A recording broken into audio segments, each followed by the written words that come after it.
Hidup TV mempersembahkan Oase Rohani Katolik yang dibawakan oleh para imam Keuskupan Agung Jakarta. Selamat menyaksikan.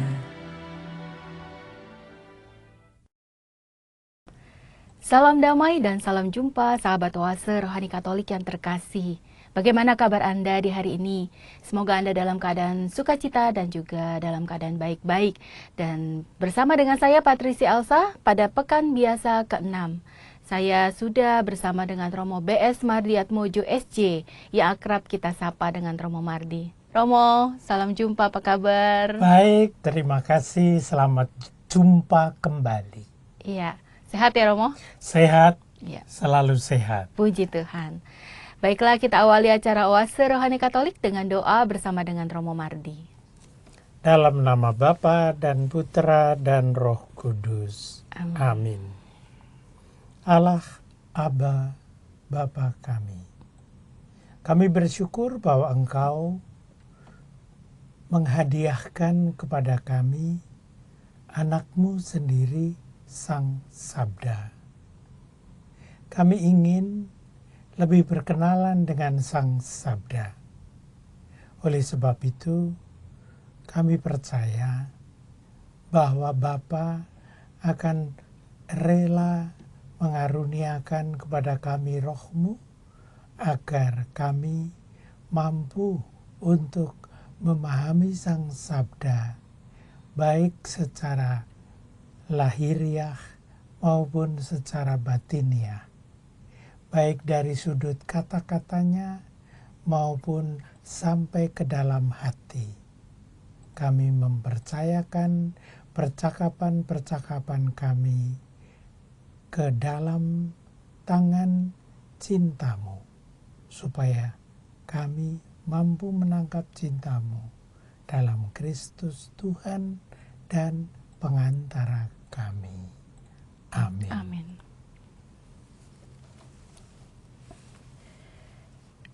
Aku akan membayar nazarku kepada Tuhan di depan seluruh umat-Nya, di pelataran rumah Tuhan, di tengah-tengahmu, ya Yerusalem. Sahabat Oase Rohani Katolik yang terkasih, pada pekan biasa ke-6, kita akan membaca dari Kitab Kejadian bab 8, ayat 6 sampai dengan 13, dilanjutkan ayat 20 sampai dengan 22. Pada waktu itu, air bah sudah mulai surut. Sesudah lewat 40 hari, maka Nuh membuka tingkap yang dibuatnya pada bahtera itu. Lalu ia melepaskan seekor burung gagak, dan burung itu terbang pulang pergi sampai air menjadi kering di atas bumi. Kemudian dilepaskannyalah seekor burung merpati untuk melihat apakah air telah berkurang dari muka bumi.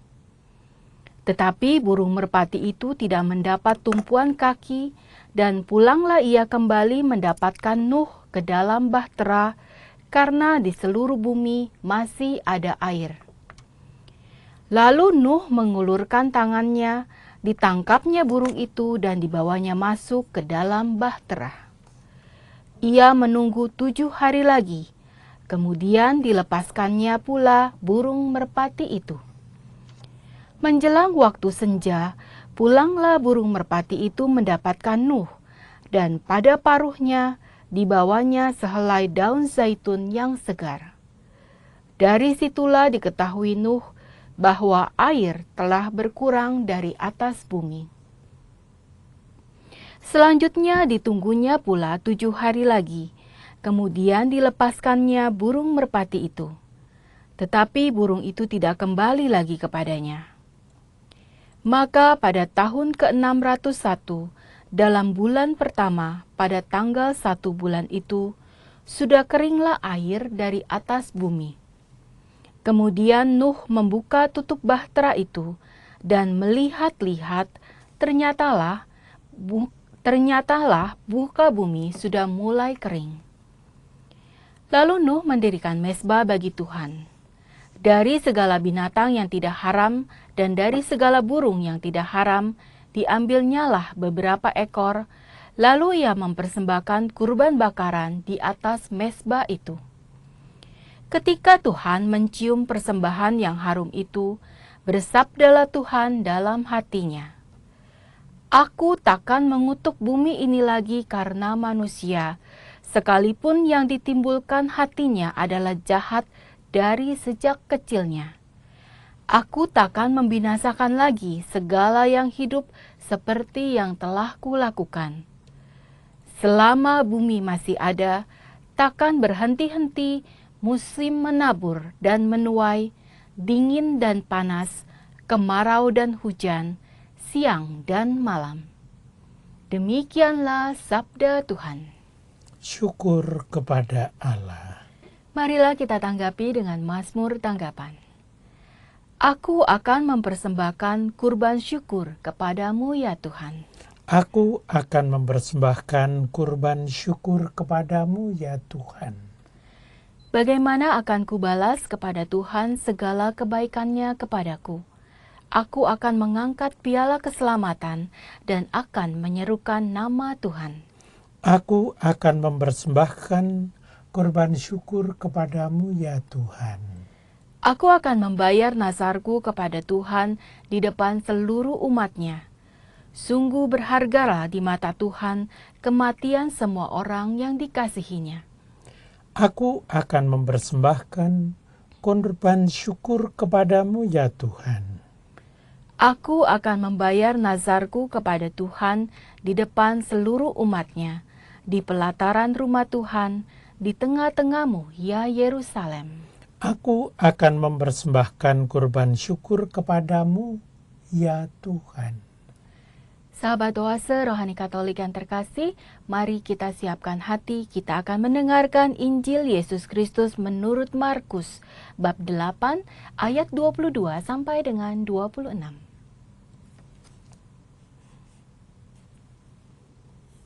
Tuhan sertamu.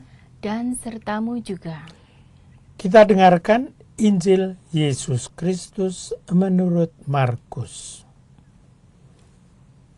Dimuliakanlah Tuhan.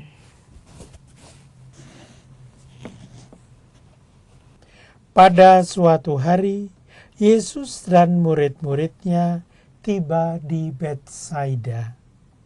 Di situ orang membawa kepada Yesus seorang buta, dan mereka memohon supaya ia menjamah dia.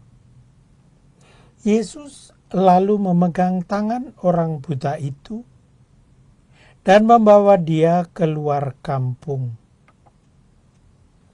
Lalu ia meludahi mata si buta dan meletakkan tangan di atasnya. Ia bertanya, "Sudahkah kau lihat sesuatu?" Orang itu memandang ke depan lalu berkata, "Aku melihat orang. Kulihat mereka berjalan-jalan, tetapi tampaknya seperti pohon-pohon yang berjalan."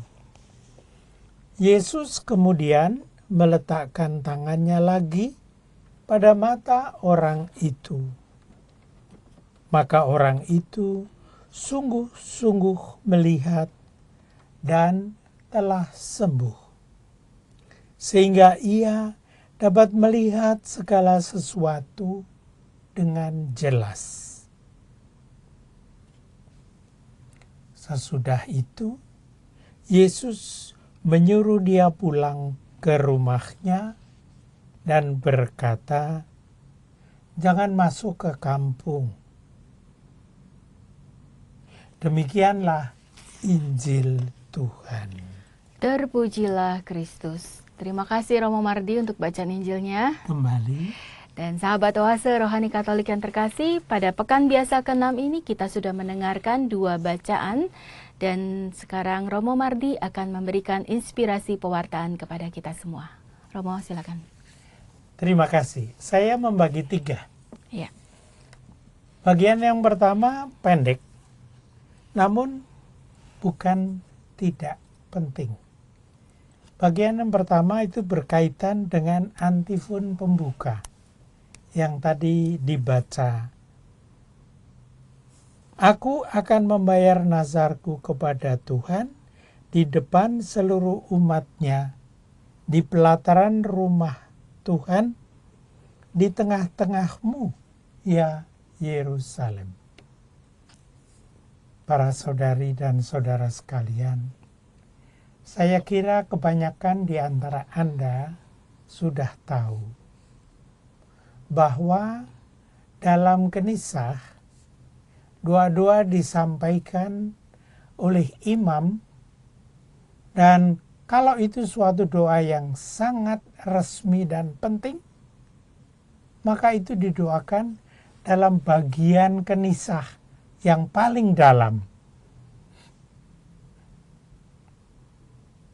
Lalu itu adalah doa yang sungguh-sungguh dimohonkan kepada Tuhan secara bersama atas nama seluruh umat Allah.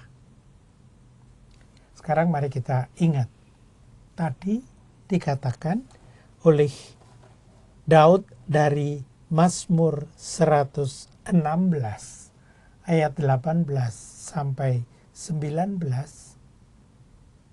bahwa di pelataran rumah Tuhan. Jadi ini di depan umum, bukan di dalam, bukan sebagai suatu doa privat, bukan suatu doa pribadi, meditasi, atau permenungan antara manusia dengan Tuhannya. Bukan. Ini adalah sesuatu yang terjadi antara manusia dengan Allah, tetapi di tengah-tengah umatnya. Maka dari itu, bagian akhir dikatakan, di tengah-tengahmu, ya Yerusalem. Para sahabat sekalian,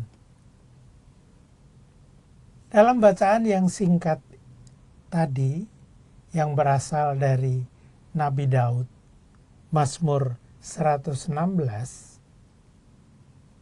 ada suatu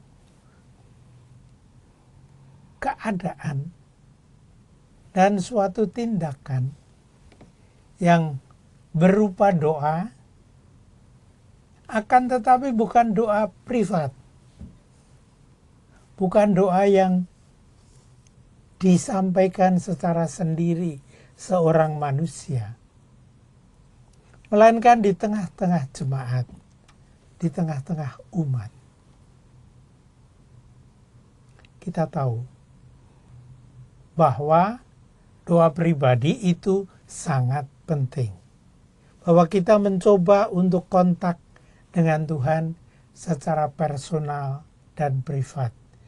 Itu sungguh sangat penting dan sangat berharga bagi hidup kita dan bagi hubungan kita dengan Tuhan. Dalam pada itu, di situ diperlihatkan bahwa bagian doa yang tadi diungkapkan pada pembukaan adalah sesuatu yang dilakukan bersama-sama. Anda pasti ingat dan sadar sekali bahwa di samping doa pribadi kita,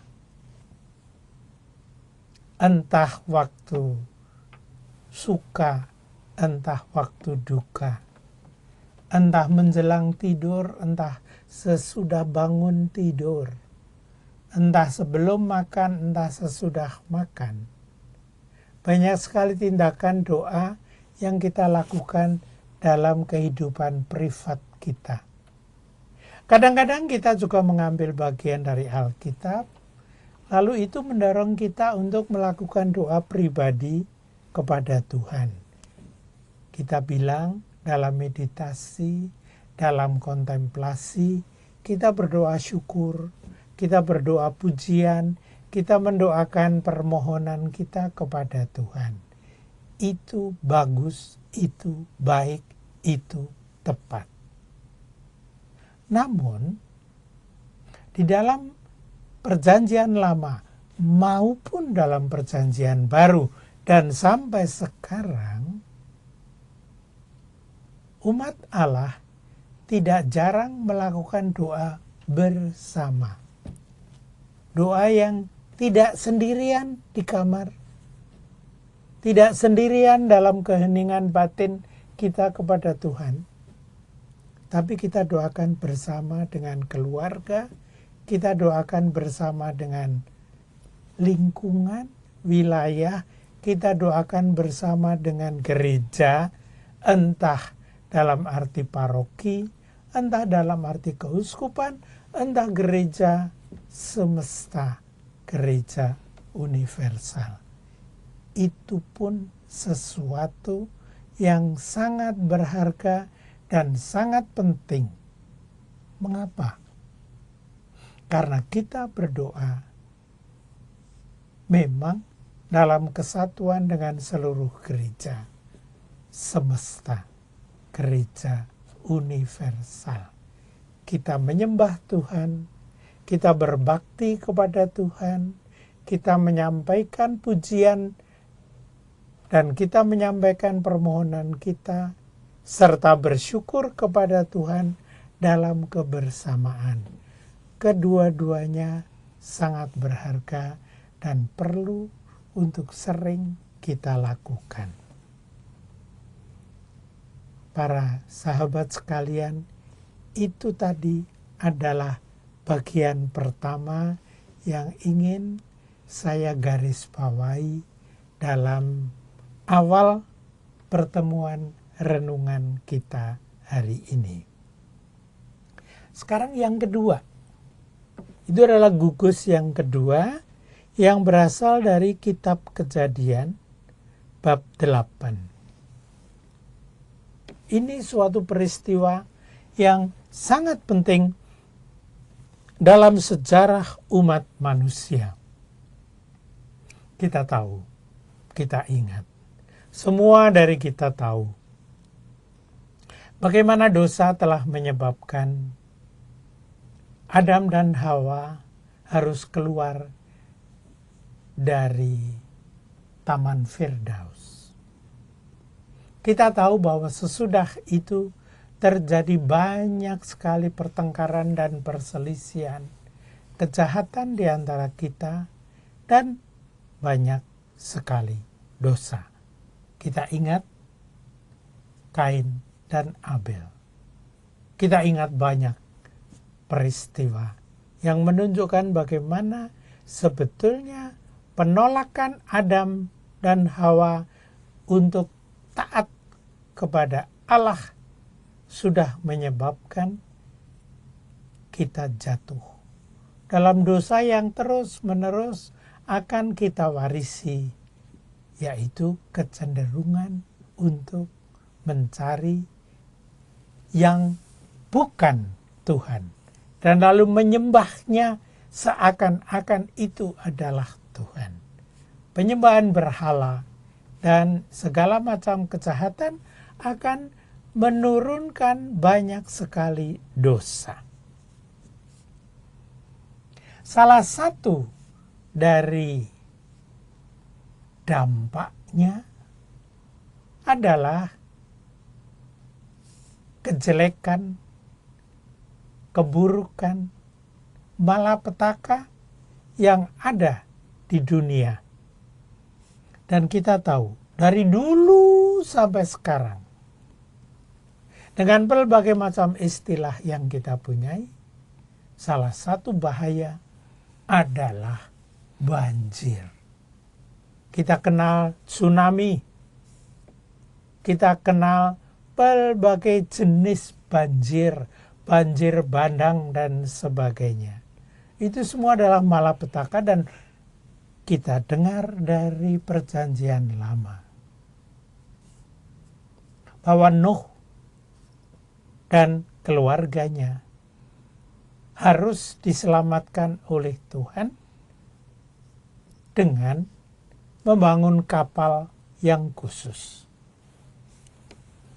Tetapi Nuh diselamatkan tidak sendirian. Dia diselamatkan bersama-sama dengan ciptaan-ciptaan Tuhan yang lain yang disertakan oleh Nuh. Suatu sikap yang membayangkan sikap yang harus kita miliki, bagaimana kita memandang seluruh alam ciptaan, semua hewan, dan semua yang dikaruniakan Tuhan kepada kita sebagai keluarga kita. Lihatlah betapa orang-orang leluhur kita, para bapa bangsa, sudah mengajari kepada kita bagaimana kita tidak merusak alam, bagaimana kita tidak merusak hubungan kita dengan hewan, bagaimana kita memandang semuanya sebagai satu persekutuan dan persaudaraan. Sehingga lalu diselamatkan. Nah, cerita yang tadi kita dengar adalah saat ketika dikatakan air bah sudah mulai surut. Dikatakan sesudah lewat 40 hari. Lewat 40 hari. Itu berarti bahwa waktunya sangat lama. Sampai kepada nanti kita akan mendengar angka yang penting di situ adalah 7 kali 7. Karena angka 7 bagi orang Israel sangat penting. Nah, lebih dari 40 hari. Lewat 40 hari. Lama sekali. Tuhan tetap membantu Nuh. Jangan pernah melupakan cerita tadi. Sangat mungkin bahwa kita menderita sakit panjang sekali. Dapat saja kita mengalami musibah yang panjang sekali dan banyak sekali. Entah kita sendiri, entah keluarga kita, entah bangsa kita, entah seluruh umat manusia. Jangan lupa, Tuhan tidak melupakan kita. Dia tidak meninggalkan kita. Maka lihatlah apa yang dilakukan oleh Nuh. Air bah sudah mulai surut. Lalu dia membuka tingkap, artinya membuka jendela di atas kapalnya. Dan lalu mulai melihat alam semesta. Di situ kita belajar sesuatu dari Nuh, yaitu bahwa alam semesta bukan hanya sahabat dan saudara kita, tetapi melalui alam semesta, melalui reaksi-reaksi yang ada dalam alam semesta, kita dapat mengetahui kira-kira ke arah manakah kehendak Tuhan. Tapi kita harus memakai pikiran kita. Lihatlah ceritanya. Dia melepaskan gagak. Anda tahu, gagak itu pasti bukanlah burung yang akan dipelihara oleh setiap keluarga. Itu burung yang dianggap jelek, apalagi karena gagak makan burung-burung lain yang mati dan sebagainya. Memang. Tapi di sini diperlihatkan bagaimana gagak yang seperti itu yang ada di seluruh dunia. Di semua bangsa, di semua iklim ada gagak. Ternyata dia dipergunakan oleh Nuh untuk membaca kehendak Tuhan. Luar biasa. Bagi saya ini merupakan ajakan untuk mengetahui dan mau menangkap kehendak Tuhan melalui alam pun kalau kelihatannya pada kebiasaannya dianggap Allah itu hanya barang kecil. Gagak itu bukan perkutut yang indah. Itu bukan burung cendrawasih yang indah. Bukan. Yang dipergunakan di sini adalah burung gagak. Barang yang sederhana. Meskipun demikian, langkah berikutnya gagak diikuti oleh merpati. Merpati adalah salah satu burung yang disebut di dalam kitab karena boleh dipersembahkan sebagai ganti persembahan yang luhur-luhur kalau orangnya miskin. Maka ini boleh dipakai sebagai bahan persembahan. Saya yakin banyak di antara kita pasti pernah mencintai burung merpati yang begitu beraneka warna, tetapi memang sangat sering manis dan bagus.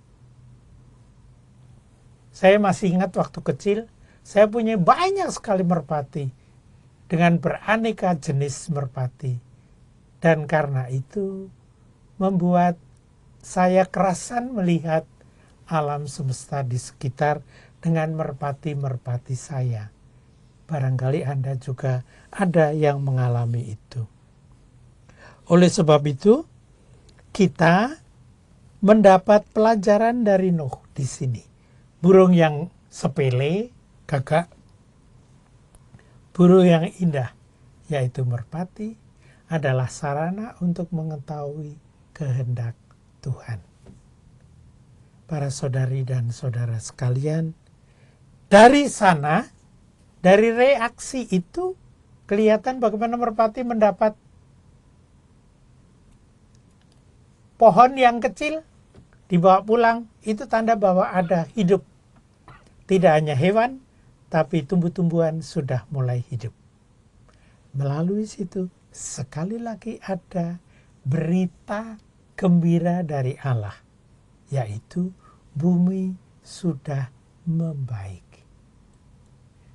Marilah kita hening untuk bersyukur kepada Tuhan dan mohon agar Tuhan mengajari kita terus-menerus hidup bersama dengan alam semesta, mencintai alam semesta, tumbuh-tumbuhan, hewan, dan seluruh alam adalah jalan dan tempat kita bertemu dengan kehendak Tuhan. Kita hening sebentar. Baik, kita jeda dahulu, sahabat Oase Rohani Katolik yang terkasih. Nanti Romo Mardi akan meneruskan pemenungan dan juga kabar baik Injil kepada kita semua. Tetaplah di acara Oase Rohani Katolik.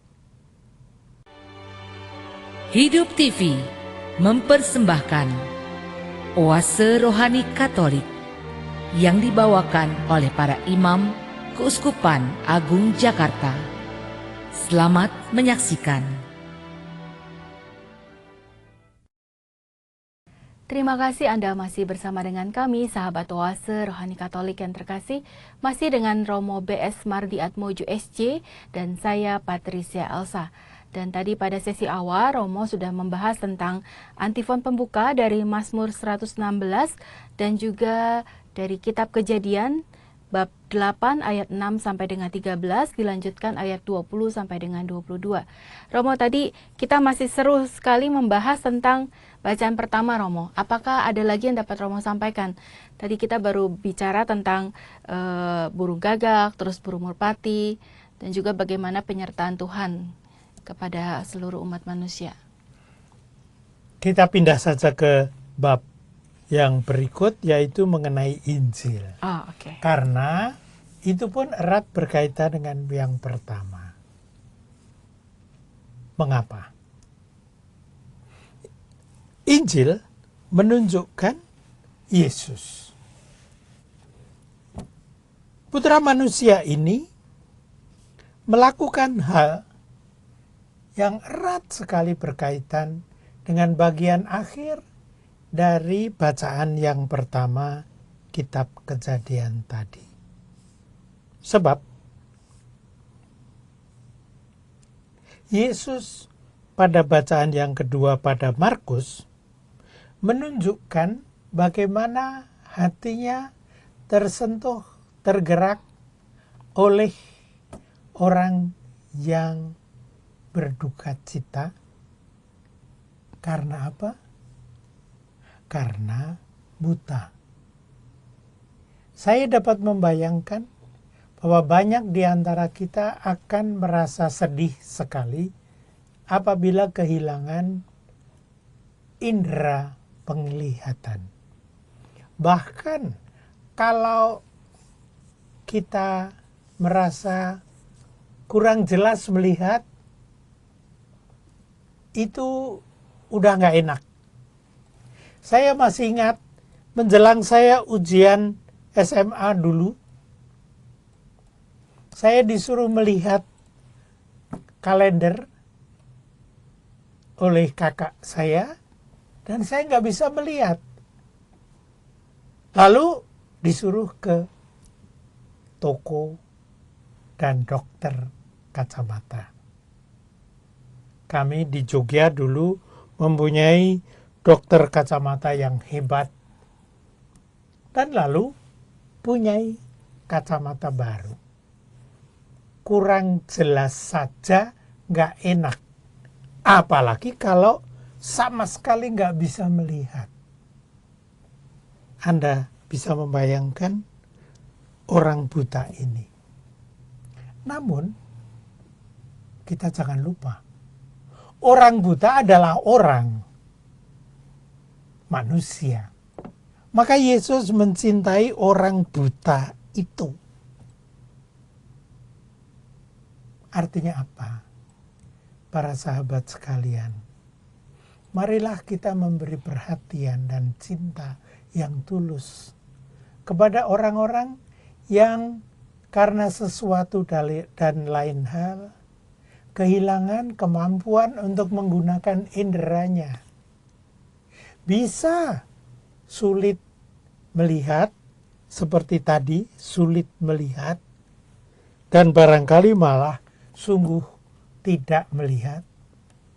Ada pula orang yang sulit berbicara dengan banyak kemungkinan, tapi tidak mudah mengemukakan pendapat dengan kata-kata. Ada pula yang sulit mendengar. Ada yang sulit meraba. Kita sudah seringkali repot kalau senantiasa mendapat gejala kesemutan sehingga sulit menggunakan alat peraba kita. Tapi panca indera baru 5 dari sekian banyak karunia Tuhan yang diberikan kepada kita. Marilah kita saling mendukung dan saling membantu, dan syukur kalau kita sungguh bisa menolong saudara-saudara kita yang seperti dilihat oleh Yesus di sini tidak mempunyai kemampuan atau kurang kemampuan menggunakan indera kita. Apa kaitannya dengan bacaan pertama? Saudari-saudara sekalian, tadi kan kita dengar, oh hanya ada 1-2 lembar daun yang bersemi dan lalu dibawa pulang oleh merpati. Tapi itu sudah merupakan tanda betapa sebenarnya bumi sudah mulai hidup kembali. Mirip dengan yang dalam bacaan kedua. Lihatlah, dia mengatakan begini. Yesus memegang tangan orang buta, membawa dia keluar kampung, meludahi mata si buta dan meletakkan tangan di atasnya, lalu bertanya, "Kamu lihat sesuatu?" "Iya, aku melihat orang. Kulihat mereka jalan-jalan, tapi tampaknya seperti pohon-pohon yang berjalan." Jadi sebetulnya itu adalah kemampuan indera yang sangat tipis. Bayangin kalau Anda melihat orang seperti pohon yang berjalan, itu kan sebetulnya belum melihat banyak. Tapi bagi Yesus itu penting. Dan bagi orang itu sendiri penting.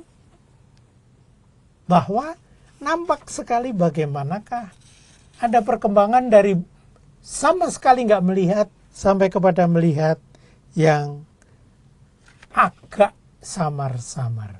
Tapi lalu sesudahnya dikatakan, Yesus kemudian meletakkan tangannya lagi pada mata orang itu, maka orang itu sungguh-sungguh melihat dan telah sembuh, sehingga ia dapat melihat segala sesuatu dengan jelas.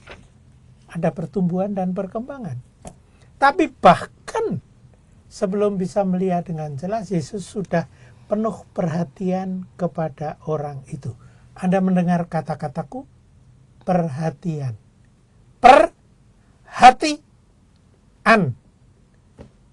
Belum tentu secara amat sangat biologis, fisis, terasa disembuhkan.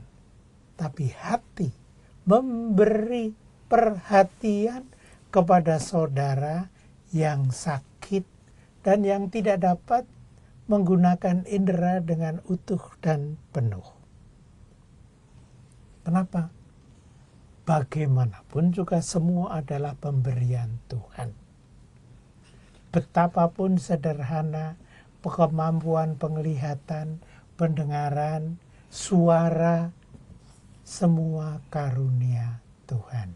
Harus kita syukuri, kita terima kasih, dan kita hargai orang pun kalau tidak mempunyai kemampuan indrawi yang bagus dan sempurna. Semua kita berikan Tuhan. Itu nampak di dalam bacaan pertama tadi. Coba diingat lagi bahwa Nabi Nuh mendirikan mezbah bagi Tuhan dari segala binatang yang tidak haram dan dari segala burung yang tidak haram.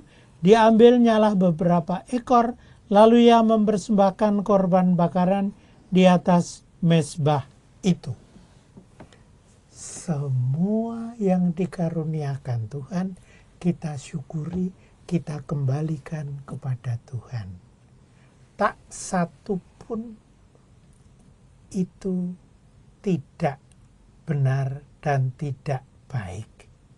Semuanya kita kembalikan, kita syukuri kepada Tuhan. Itulah yang disebut korban bakaran. Tapi sesudahnya ada sesuatu yang sangat berharga dari bacaan Kejadian. Saya bacakan ya. Aku takkan mengutuk bumi ini lagi karena manusia. Sekalipun yang ditimbulkan hatinya adalah jahat dari sejak kecilnya. Aku takkan membinasakan lagi segala yang hidup seperti yang telah kulakukan. Tuhan mengucapkan janji. Sudah dalam perjanjian lama ada janji Tuhan tidak akan membinasakan manusia. Dan salah satu ungkapannya adalah selama bumi ini masih ada, takkan berhenti-henti musim menabur dan menuai, dingin dan panas, kemarau dan hujan, siang dan malam. Para sahabat sekalian, itu janji Tuhan dan janji itu akan dipenuhi. Loh, tapi kok kadang-kadang ada juga yang malapetaka ini dan itu. Betul, ada. Tapi itu tidak akan menghilangkan janji utama dalam perjanjian lama, yaitu bahwa Tuhan tidak akan membinasakan. Dan kalau toh manusia saling membinasakan satu sama lain, Lah itu sekarang perjanjian baru. Allah bahkan memberikan anaknya sendiri untuk memperbaiki. Karena dulu di kitab Kejadian, sebelum bab 8 yang tadi kita baca, sudah dikatakan bahwa sang putri akan melahirkan anak dan dia akan membereskan semuanya. Dan putra itu lahir dalam diri Yesus dan dia akan memperbaiki situasi dan kondisi orang-orang supaya dapat seperti orang ini memandang ke depan. Kita diberi pengharapan, memandang ke depan. Mula-mula tampaknya seperti pohon-pohon yang berjalan. Tapi kemudian sesudah Tuhan meletakkan tangannya lagi, melihat, sungguh-sungguh melihat, dan sembuh, sehingga dapat melihat sesuatu dengan jelas. Para sahabat sekalian, itu sudah diperlihatkan dalam Yesus, yakni yang membawa perjanjian baru. Jadi kita ingat, ada perjanjian lama, Tuhan tidak akan membinasakan. Ada perjanjian baru dibawa oleh Yesus yang menunjukkan bahwa Allah akan membawa kita semua sampai kepada keluarga Allah yang utuh dan penuh. Arah yang pertama adalah pada saudari dan saudara kita di rumah. Dia pulang ke rumahnya. Dikatakan sesudah itu Yesus menyuruh dia pulang ke rumahnya. Ya.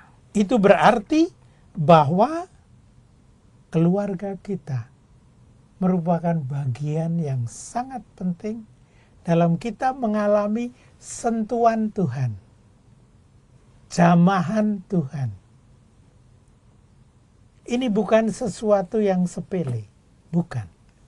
Di sini menjadi bagian dari seluruh Injil kita, yaitu bahwa Allah memenuhi perjanjian lama, Dia memenuhkan perjanjian baru dengan mengirim anaknya, dan karena itu kita percaya bahwa Allah menyelamatkan. Marilah kita hening sebentar, kita mensyukuri perjanjian lama dan perjanjian baru. Kita mensyukuri perjanjian lama dan perjanjian baru, tidak sendirian, tapi bersama-sama dengan seluruh alam semesta, bersama-sama dengan seluruh keluarga dan masyarakat kita. Amin. Ya, baik Romo, terima kasih. Kita masih ada sedikit waktu ya Romo. Ya. Yang saya ingin tanyakan Romo, kalau kita membaca kitab Injil ini, sewaktu Yesus bertemu dengan seorang buta, lalu Yesus memegang tangan orang buta itu dan membawa dia keluar kampung. Kenapa Yesus lakukan itu? Karena pada ayat terakhir juga setelah disembuhkan, Yesus katakan, Yesus menyuruh dia pulang ke rumah dan berkata jangan masuk ke kampung. Jadi ada hal apa gitu Romo? Saya kira itu pertanyaan yang sangat bagus. Yang pertama yang bisa kita lihat bahwa di dalam dunia Yahudi ada penyakit-penyakit yang dinilai oleh orang tidak boleh ada dalam kampung. Misalnya kusta. Ya. Tetapi dalam dunia Yahudi memang kerap kali terjadi bahwa orang yang cacat, orang yang sakit itu dianggap tidak bersih. Ada dosa, Ya. ada kesalahan. Dan karena itu sangat mudah lalu ditanya seperti waktu nanti Yesus bertemu dengan seseorang, lalu orang itu sakit, lalu para murid bertanya, siapa yang salah ya? Dia Atau orang orang tuanya? iya. Ya. Yang anak buta itu, yang Betul. lahir buta ya Romo. Iya. Nah, ini juga buta. Hmm. Karena buta itu tidak bisa disembuhkan, sulit sekali. Iya. Jangan lupa ini 2000 tahun yang lalu. Dengan kata lain, maka sakit, derita, malapetaka bagi banyak orang Yahudi adalah tanda dosa. Tadi kita sudah membaca mengenai di tengahmu ya Yerusalem. Supaya tidak mengotori Yerusalem, maka orang sakit itu agak dipinggirkan dan seterusnya. Dengan kata lain, maka di sini justru didekati oleh Yesus. Iya. Disentuh oleh Yesus. Perhatikan, dia mulai dengan diludahi. Biasanya ludah untuk apa? Untuk menghina. Iya. Tapi di sini dalam hal ini Yesus tidak menggunakan ludah untuk menghina, tetapi untuk menyembuhkan orang. Itu juga salah satu cara bagaimana Yesus mengubah cara berpikir orang, agar supaya orang tidak terlalu mudah mengandaikan jahat, dosa, hal-hal yang sebetulnya nggak ada kaitan dengan dosa. Karena misalnya penyakit. Iya. Nah, itu sebabnya mengapa dia dikirim oleh Yesus. Jangan ke kampung, karena kan nanti kalau ke kampung nanti akan ada rumor, akan ada hoax, dan akan ada macam-macam hal yang sebetulnya nggak persis Iya. merupakan kehendak Allah. Dengan kata lain, maka dia ingin menyelamatkan orang itu dari relasi yang sudah baik karena disembuhkan oleh Yesus. Jangan sampai dirusak oleh berbagai macam pengaruh yang kurang baik dari orang lain. Iya, bisa aja digosipin, ya Romo ya. Ya, betul. Iya, seperti Betul. itu. Baik, sangat jelas sekali tadi Romo Mardi sudah menyampaikan kabar baik Injil kepada kita semua dengan inspirasinya. Jadi kita juga mengerti, karena terkadang membaca Injil juga perlu penafsiran yang benar ya Romo ya, yang jelas ya. Kalau salah-salah malah jadi bingung. Dan Romo Mardi tadi sudah menjelaskannya dengan sangat-sangat jelas.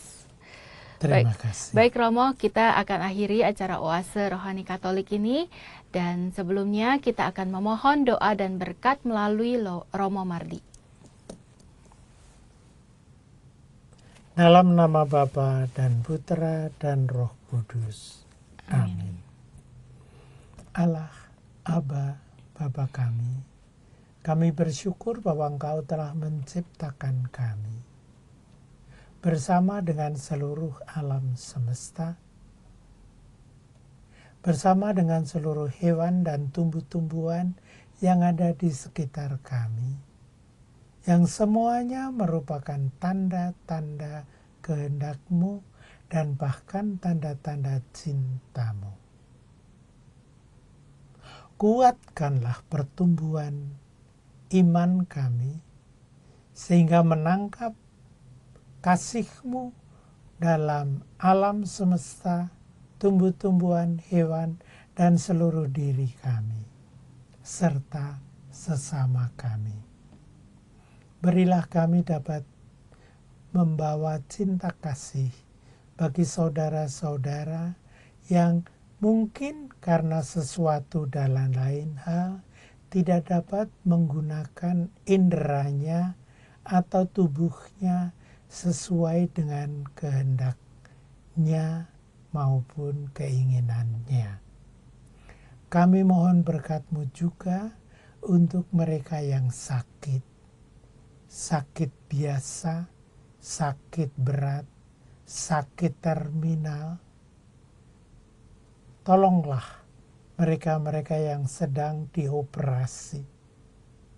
dokter-dokter dan perawat serta bidan maupun segala tenaga kesehatan untuk benar dapat menjadi jalanmu untuk menyentuh para saudari dan saudara kami yang inderanya sedang mengalami masalah. Kami mempercayakan juga seluruh diri kami dan keluarga kami serta masyarakat kami. Kami mempercayakan itu karena pasti Engkau akan memberkati kami semua dalam nama Bapa dan Putra dan Roh Kudus. Amin. Amin. Sahabat Oase Rohani Katolik yang terkasih, kami pamit undur diri. Saya Patricia Elsa bersama dengan Romo Mardi Atmojo. Dan tetaplah semangat, mari amalkan Pancasila. Kita berhikmat, bangsa bermartabat. Demikianlah Oase Rohani Katolik yang dibawakan oleh para imam Keuskupan Agung Jakarta. Tuhan memberkati.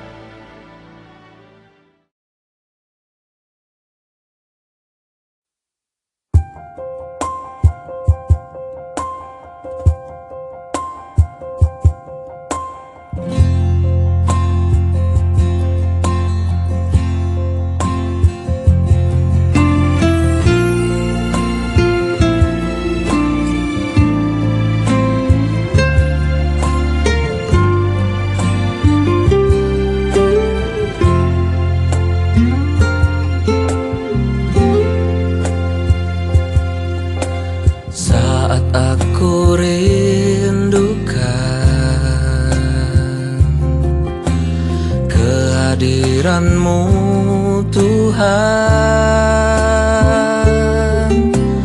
yang memberiku ketenangan dalam setiap jalan hidupku. Lalu aku berdoa dengan segenap jiwa, berharap datang kasih-Mu sekarang. Tuhan, Kau memberkatiku. Terima kasih, Kau yakinkanku bahwa Kau ada dan mengasihiku. Ku puji Engkau selama hidupku, tak lagi ku meragukan-Mu.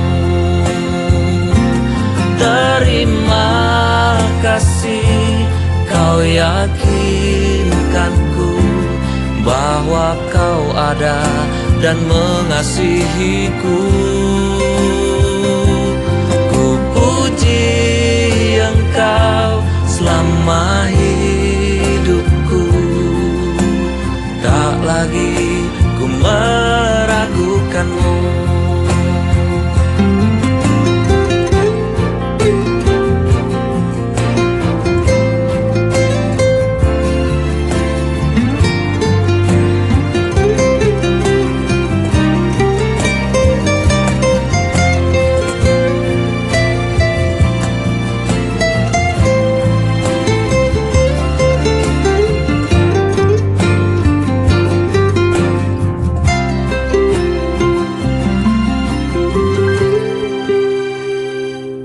Ku puji Engkau selama hidupku, tak lagi ku meragukan-Mu,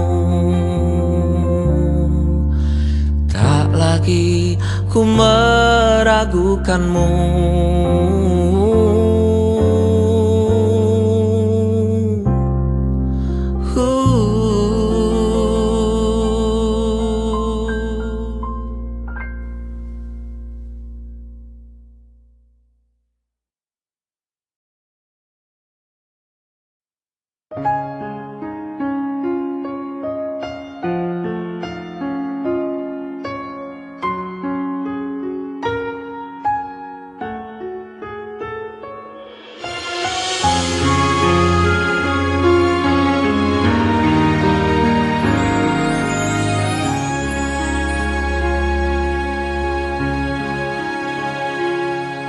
ku petik mawar yang terindah, ku rangkai dalam sebuah doa. Ku cinta dan hormat kepadamu, Bundaku, kekasihku. Pesanmu bagiku wasiat yang datang dari Tuhan kekal. Oh Bunda, ku mencintaimu karena kau berharga.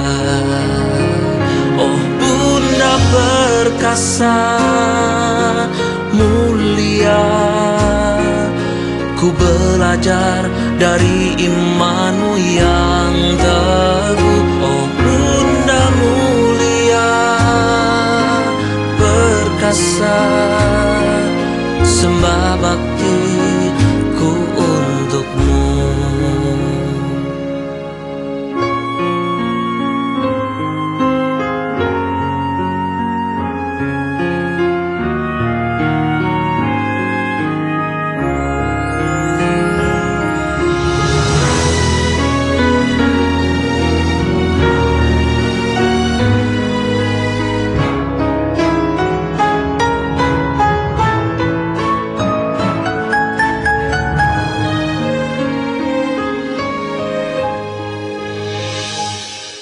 Pesanmu bagiku wasiat yang datang dari Tuhan kekal.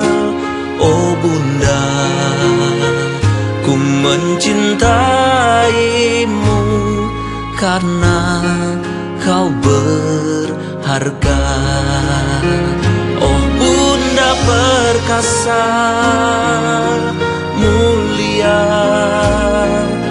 ku belajar dari imanmu yang teguh. Oh Bunda mulia, perkasa, sembah bakti selalu bagimu. Oh Bunda perkasa mulia, namamu ada di dalam doaku. Oh Bunda perkasa mulia, doakan aku yang berdosa.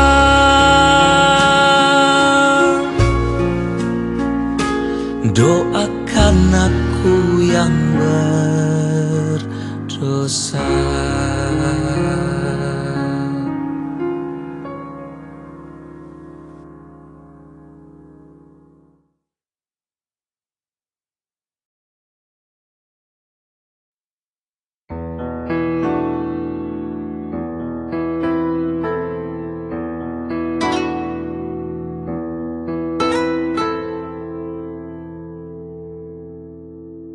Yang selalu aku rindukan, berbagi hidup bersamamu.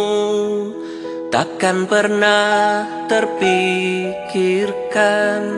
berpisah dari dirimu. Hanya kau satu